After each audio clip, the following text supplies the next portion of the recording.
You know, every time someone tells me that Christian nationalism is the only thing holding America together, I can't help but laugh. Not because the idea is scary, or powerful, or apocalyptic, but because it's so predictable. See, whenever a movement tries to wrap itself in holiness while grabbing political power with both hands, it doesn't matter if it's Christian, Muslim, pagan, or the Church of the Flying Spaghetti Monster, the downfall always comes from within. Every time. Without fail. It's not divine judgment. It's not prophecy. It's human nature doing what human nature does best. Christian nationalism isn't being destroyed by atheists or liberals or Satanists. No. It's being destroyed by the one enemy it never prepared for. Its own reflection. Let's be honest. Nothing kills a moral movement faster than leaders who can't keep their own commandments.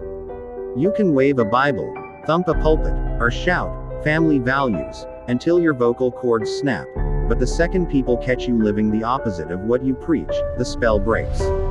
It's like watching someone yell about purity with one hand while the other hand is Googling things that definitely aren't in the book of Proverbs. And once the illusion cracks, the whole machine starts to rust. Younger generations see the hypocrisy, and they're out. Not because they hate spirituality, they just hate being lied to. They hate the performance. They hate the sanctimonious smile that doesn't match the behavior behind the curtain. This isn't a religious crisis. It's a branding crisis. Christian nationalism turned Christianity into a political product, and now the warranty is collapsing. People are waking up to the fact that the morality they're being sold is the same recycled snake oil every fallen empire used right before its expiration date. Here's the part that fits perfectly into a Levian lens.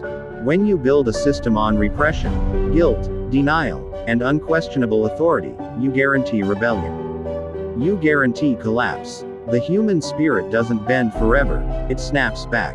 Hard. You can see the snapback happening right now. People are starting to separate the religion from the politics, the faith from the flag, the follow me to salvation from the vote for me or else. And when that separation happens, the political side loses the only legitimacy it ever had. Because the power wasn't coming from God. It was coming from people believing the leaders were better than they actually are. Once that illusion is gone, Christian nationalism becomes just another political club. No different from any other group of power-chasing humans in expensive suits, except with extra guilt seasoning. And the funniest part, the very thing Christian nationalists fear, individualism, personal power, free thought, is exactly what their corruption ends up creating. It's almost poetic, almost satanic, in the literary sense.